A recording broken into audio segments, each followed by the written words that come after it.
E hoje a gente vai falar do HGT. Quando nós usamos essa palavra, né, ou essas iniciais, veja, HGT,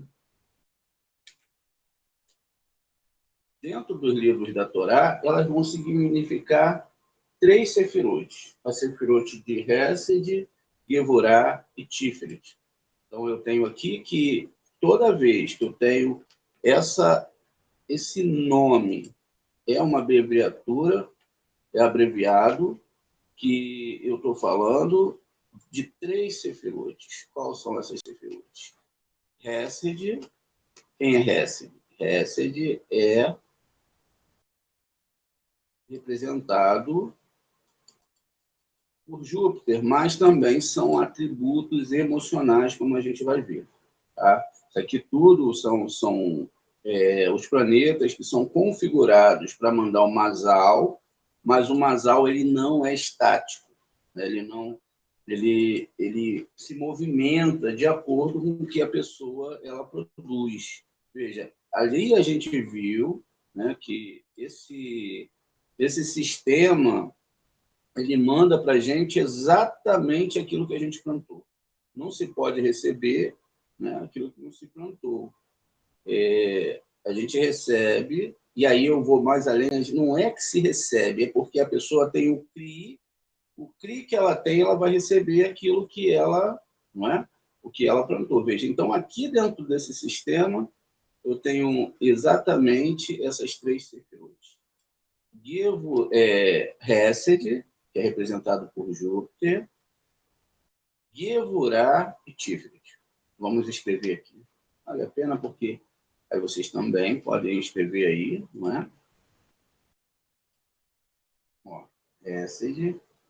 Júpiter representa Hesed e Hesed também representa bondade, amor da forma mais plena, né? Aquele amor divino, aquele amor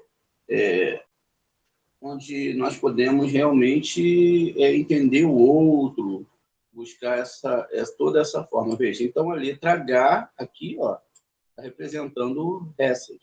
Na verdade, na nossa forma de transliterar as palavras, teria que ser CH, mas como dentro dos livros de Kabbalah, principalmente livros do Michel Leitman e outros livros que foram traduzidos dessa forma aí. Então é chamado de H porque vai ter todo um significado, mas a representação mesmo seria CH, porque aí daria aquele som de RR, como em carro. Então, veja, a palavra Hesed, aqui não se lê Chesed, né? Não é como o nosso idioma, é Hesed. Tá vendo? Aqui eu tenho um som de RR. E aí, no caso, H na transliteração lembra muito mais a letra Re, mas não é o caso aqui. Tá? E pode acontecer isso. Agora, veja, eu tenho a letra G. Vamos botar aqui, vale a pena a gente botar as letras com cores diferentes. Um Hesed, eu vou botar o H aqui, vermelho, que a gente sabe que vai representar essa Sefirot. Então, toda vez que eu ver lá, porque em HGT está acontecendo isso que vai ligar a outra Sefirot, eu sei, está acontecendo um parâmetro de ligação para outra Sefirot, eles não vão botar lá Hesed, Gevurah e Tiferet, vão botar HGT. Então, muito bem. Agora, Gevurah é aqui onde tem Marte. Né? Então, ali a gente vai botar Gevurah. Então, vamos botar Gevurah, que eu vou botar uma outra cor. Não tem nada a ver com o sistema de cor das Sefirot, mas somente para destacar. Então, veja, eu tenho Hesed, e agora eu vou botar Gevurah. E aí, agora eu tenho o T de Tiferet. Então, o T vai representar Tiferet.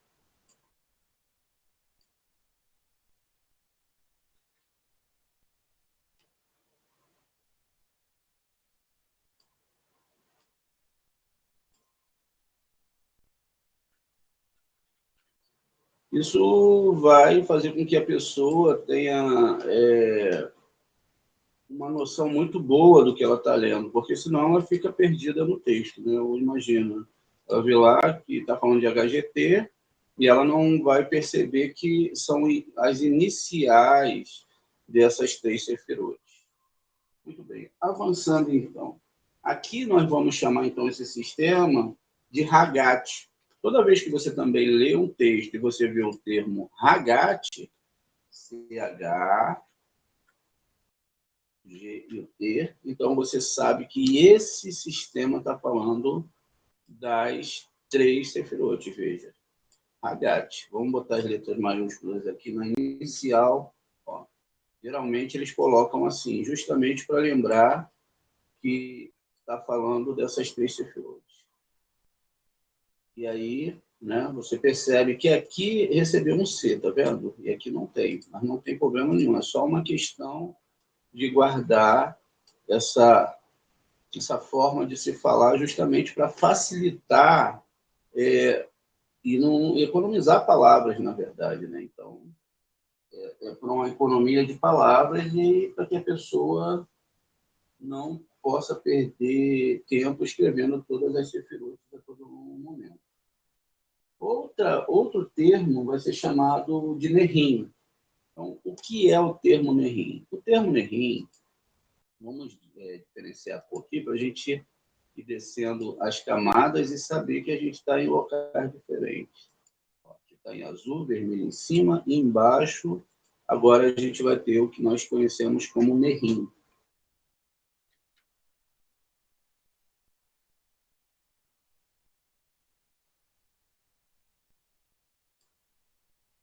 É exatamente a mesma coisa quando você está fazendo uma determinada faculdade. O que acontece? Você acaba tendo que aprender linguagens técnicas, né? Existem linguagens técnicas para vários tipos de profissões. Ou seja, se você fica no meio dos médicos, provavelmente você não vai entender nada que eles estão falando por causa dessas linguagens técnicas, né? No meio dos advogados também ele tem linguagens técnicas. E a Kabbalah, a Torá também vai ter as suas linguagens técnicas, que vão trazer toda uma diferença para essa linguagem. Está vendo? Aqui, então, eu vou ter esse outro sistema chamado de Nerim, que vai ser representado exatamente pelas letras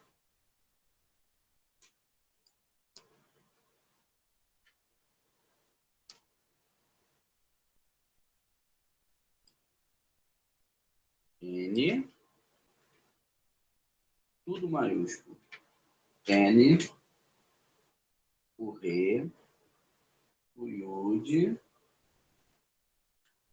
e também o Men. Então, quer dizer, o nosso quadradinho vai descer mais um pouco, veja, porque o Men já vai falar de outra sefirot. Aqui, ó. Então, a gente tem aqui o termo que nós chamamos de Nerim. Como se escreve Nerim? O termo Nerim quer dizer, então, que está falando exatamente dessas sefirot. Veja, Netza, a inicial está aqui, ó, um. Então, todas essas letras que estão com cores diferentes vão representar a abreviatura de um planeta ou de uma sefirot interna. Todas essas sefirotes externas têm na minha internalidade. O H aqui, ó, vai estar representando o Od. Então, aqui, ó, essa sefirot. Vamos também destacar ela, né? Vamos colocar ela em negrito e vamos dar outra cor para a gente depois colocar os nomes. Ó, Od. Eu tenho o Yud de Yesod e tenho o Men de Malhut. Cada uma dessas letras vão representar uma sefirot. Então, toda vez que nós acessarmos uma leitura de Kabbalah, né, que a gente vê ou essas iniciais, elas, na verdade, representam essas quatro sefirot. Então, a gente tem aqui Hagat e Nerim. Muito bem. Aqui em Nerim vai estar sendo representada, os nomes, perdão, Nessa, Ode, Yesod e Malhut. Então, veja, cada uma dessas sefirotes, elas são definidas por essa abreviatura ali. Muito bem, olha, como que nós avançamos na aula de hoje. Moré, e se eu ver a aula e não anotar nada? Não adianta nada. Daqui a um minuto você esqueceu tudo, não gravou nada e já era, né? A gente sabe que não vai ter que ver a aula de novo, perder, às vezes, perder não, ganhar, né? Mais uma hora vendo a aula, mas você não gravou nada. Tem que pegar e anotar. Por isso que eu vou ensinando devagarzinho aqui, ó, para vocês irem escrevendo comigo, tá vendo? Bem devagarzinho, letra a letra, senão eu nem escreveria, já ia falando direto, não colocaria as cores, tá vendo? Tudo direitinho para vocês anotarem. Depois os alunos, né, que quiserem passar para mim seus estudos, eu gostaria de ver. É lógico que aqueles que não anotam não vão poder passar, né? Os alunos que copiam, mandam para mim dar uma olhada, como vocês estão fazendo esses estudos. Aí, aqui eu tenho hoje, tá vendo? Então, ó, tudo na cor certinha. Yesod. E, finalmente, Malhut. Acabamos de descobrir mais uma linguagem de Torá, viu? A linguagem das ramos. A linguagem dos ramos, né? A linguagem dos ramos, ela é assim, justamente para que a gente possa entender como a divindade desce pelos planetas e chega até a gente. Então, aqui, nessa segunda parte, se refere a Nexa, Ode, Yesod, Malhut, né? Vai se pronunciar Nerim, como a gente viu ali. Essas sefirotes, elas vão receber dessas sefirotes aqui em cima, que nós chamamos de HGT, tá vendo? Então, tudo no sistema espiritual é uma questão de doação. Veja, se uma sefirote, se um sistema não doasse para o outro, quer dizer, então, que nós estaríamos, né, dentro de uma situação muito complicada. Nós não receberíamos nada. Nem a alegria, que é o que nos leva para frente, a felicidade, e não receberíamos também os tratamentos para que nós pudéssemos evoluir para esse sistema superior.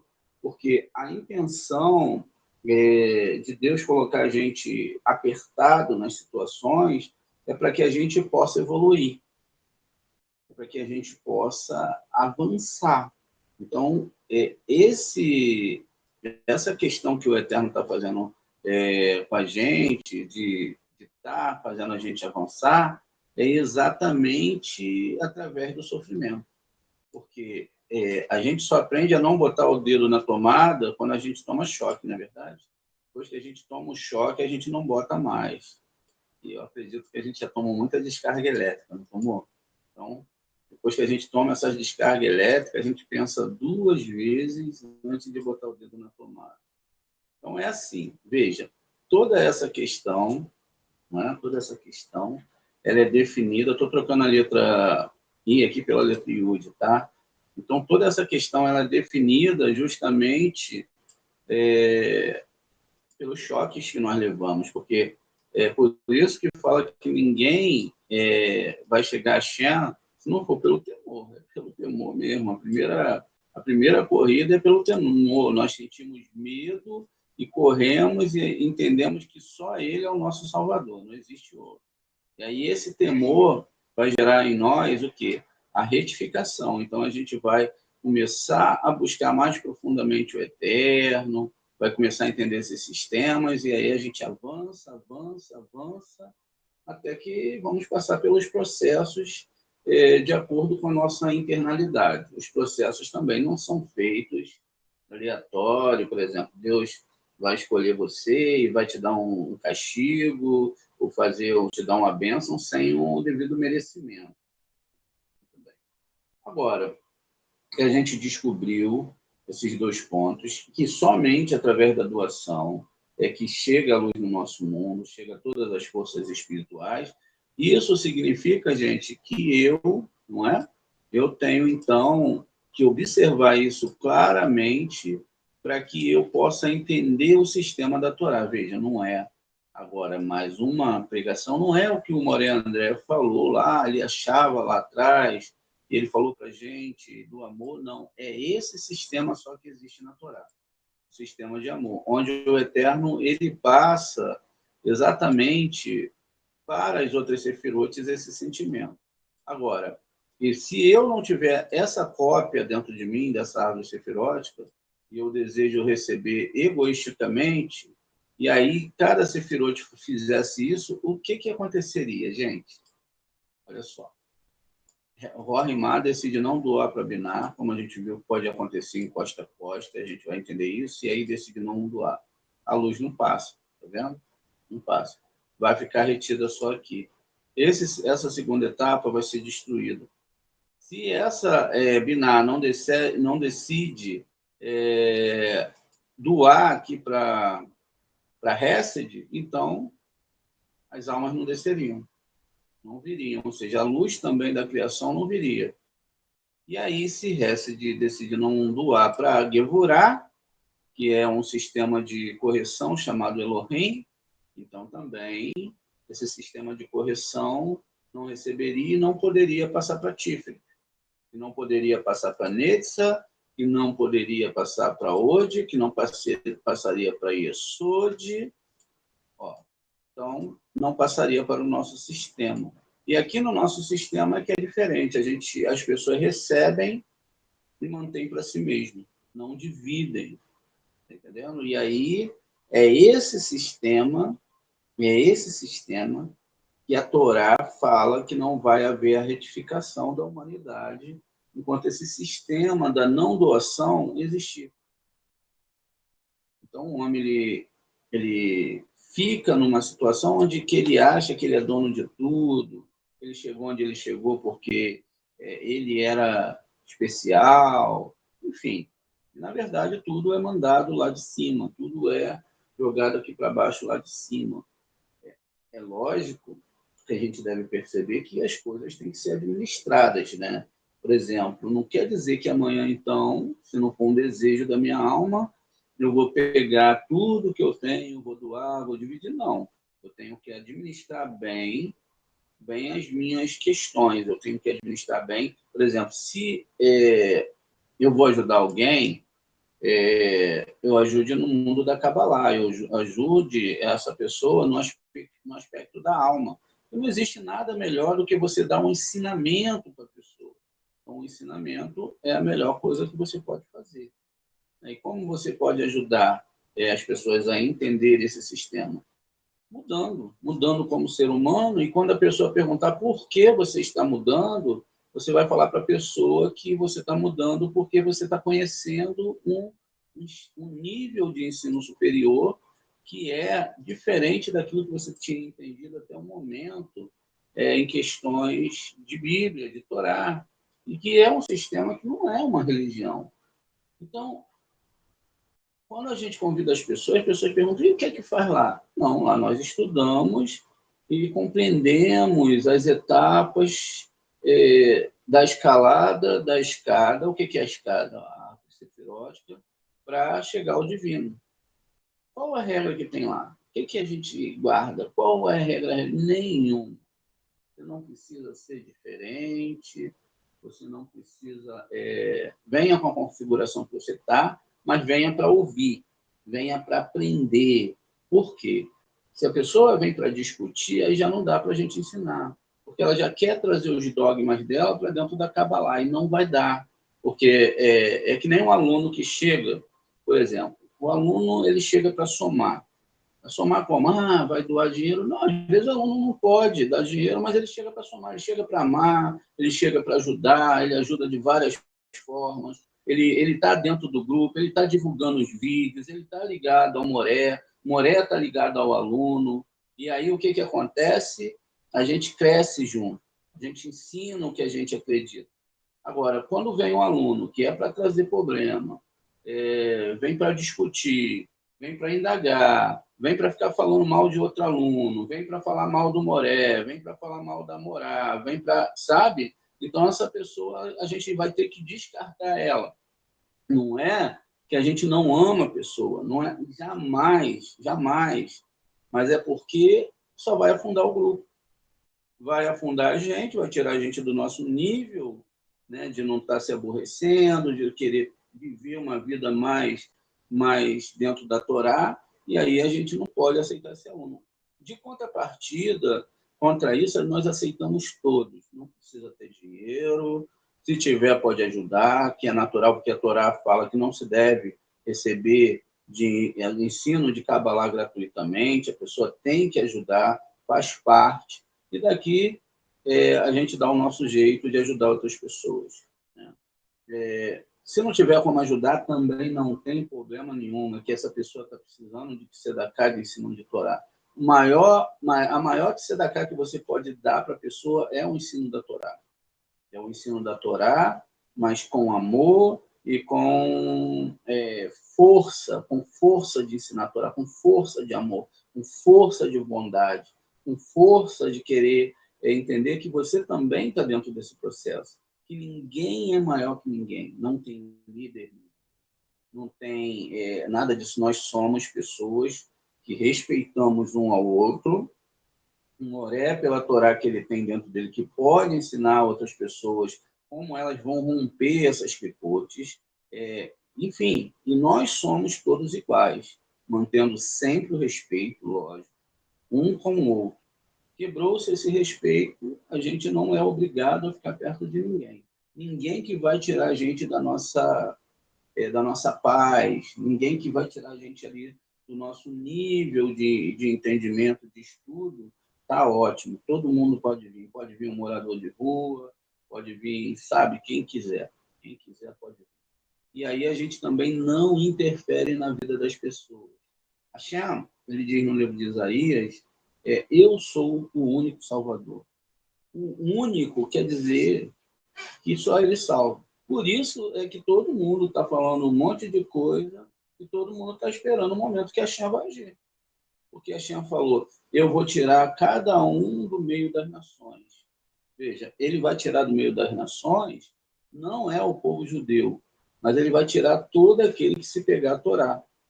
Tanto é que lá em Isaías, vamos ler o que Isaías está falando para todo mundo que está ali na época dele. Era um povo, né, que já estava evoluído espiritualmente, era maior do que a nossa nação agora, por isso que a gente precisa da Cabalá. Ele diz aqui, assim é o dito de Deus: observe o que é certo e faça o que é justo, pois em breve minha salvação virá e a minha libertação seja revelada. Feliz é o mortal que faz isso, aquele que se apega a isso, que guarda o sábado e não o profana, e se abstém de fazer qualquer mal. Que o estrangeiro não diga, veja, palavra aqui, que o estrangeiro não diga a quem se juntou a Deus, né, me manterá separado dessa aliança, dessa Torá. Veja. Então, que não diga isso ainda, e não diga o eunuco, eu sou uma árvore murcha. Ou seja, que eu não vou gerar uma próxima geração. Não diga isso. Veja, é a promessa que a Hashem faz. Pois assim, dito Deus, quanto aos eunucos que guardam os meus sábados, que escolheu o que eu desejo e se apegue à minha aliança. Eu lhe darei em minha casa e dentro da minha parede um monumento e um nome melhor, olha, melhor do que o dos filhos e das filhas. Eu lhe darei um nome eterno, tá vendo? Isso não, preste atenção, isso não perecerá. Olha que coisa linda, né? Veja, por que que isso é falado? Porque as pessoas que são estrangeiros, que estiveram envolvidas com ídolos, com espiritualidades fora da Torá, elas têm muitíssima mais dificuldade, mas infinitamente. A dificuldade que nós passamos para manter a Torá viva no nosso meio, para estudar a Torá, para estar aqui nesse momento, a gente sabe o quanto é que o Eterno tem nos fortalecido para estar aqui agora. Então, por isso é que há esse merecimento. Aí diz aqui, ó, quanto aos estrangeiros que se juntaram a Deus para prestar serviço e amar o nome de Deus, ser seus servos devotos, todos que guardam o sábado, não profana e que se apegam à minha aliança, eu os tratarei para meu nome, eu os trarei para o meu monte sagrado e que eles regozijem em minha casa de oração. Seus holocaustos e sacrifícios será bem-vindo em meu altar, pois a minha casa será chamada uma casa de oração para quem, gente? Aqui, ó, para todos os povos. Né? Todos os povos. Não tem essa. Quem está falando isso aqui é o profeta Ishaiah, veja. Assim declara, né? Naum, Adonai, e aí repete o tetragrama, ó, o Adonai e o tetragrama sagrado. Então, veja, Adonai é quem fala isso. E ele diz aqui ainda, quem reúne os dispersos de Israel, ajuntarei ainda mais aos já reunidos. Quem vai juntar? Quem vai juntar? Eu? Você? Não. Eu não juntei nenhum de vocês aqui. Vocês chegaram aqui, nem eu sei como. Nós não ficamos em porta de ninguém, nem vamos na porta de ninguém. Estamos todos aqui, né? Então, ninguém, quem juntou foi o Eterno. Eu ajuntaria ainda mais aos já reunidos, dizer. Todos vocês, né, feras, venham e devorem todos vocês, feras da floresta. Vamos entender aqui, dentro da nossa questão. Os mundos espirituais, eles são unificados. Aqui na Terra, somos nós que atraímos a divindade, nós que unificamos. Se nós estamos desconfigurados, a divindade não desce. Por isso que o grupo ele tem que se juntar e ele tem que se amar de verdade. Ele tem que colocar as pessoas, seus irmãos, como a meta principal da sua vida. Amar esse grupo, mas eu tenho minha família. É diferente. É diferente. A família é uma coisa e o grupo de Cabala é outro. É um grupo que você vai interagir e que esse grupo vai estar junto com você e que você tem que crescer. Nós vamos conseguir consertar, segundo a Cabala, todas as pessoas, 8 bilhões, né? 8 bilhões de pessoas no mundo, não. Mas se a gente consegue crescer o grupo, e o grupo ele faz outro grupo, e faz outro grupo, e aí a gente consegue, junto com outros grupos cabalistas, chegar a 4 milhões e unificar essas almas em uma só, aí a gente consegue mudar o mundo. A gente consegue fazer barulho no mundo espiritual. Então, todas essas almas vão se juntar com as almas dos nossos sábios, e todas essas almas elas vão evoluir, vão crescer, e aí a gente consegue. Mas tem que ter amor. Tem que ter amor, tem que ter verdade, tem que ter realmente a vontade de querer fazer parte da Kabbalah, desse grupo de Kabbalah, e ter também a vontade de querer ver isso se expandir. Ver tudo se expandir somente para que as pessoas possam chegar à retificação. Porque enquanto nós não fizermos essa unidade, enquanto nós não fizermos essa união, o que vai acontecer é que o mundo vai vai continuar como está. Ou seja, muito longe dessa linguagem da Torá, muito longe daquilo que nós temos que alcançar. Então, o nosso trabalho é pequenininho, veja, quantas pessoas tem aqui. Né? Mas eu acredito que é um trabalho imenso, porque as pessoas que estão aqui já foram pessoas que foram líderes em outras religiões, pessoas que já sabem como um sistema funciona, são pessoas que sabem desenrolar para o próximo uma história da Torá, agora aprendendo a linguagem dos ramos, né, que é super importante para você entender realmente o que é Torá. Então, veja, assim a gente vai crescer ou não, vai depender de Hashem, mas a nossa meta é que venham mais pessoas, independente do seu grau cultural, independentemente se elas podem ou não podem ajudar, enfim, e trazer essas pessoas para estudarem a Kabbalah. Então, a nossa meta é fazer com que as pessoas entendam que já chegou nos 7.000 anos. A gente está próximo e que não tem mais para onde correr, não tem mais reencarnação, e a gente tem que lutar para isso, é a nossa meta, se assim Hashem permitir.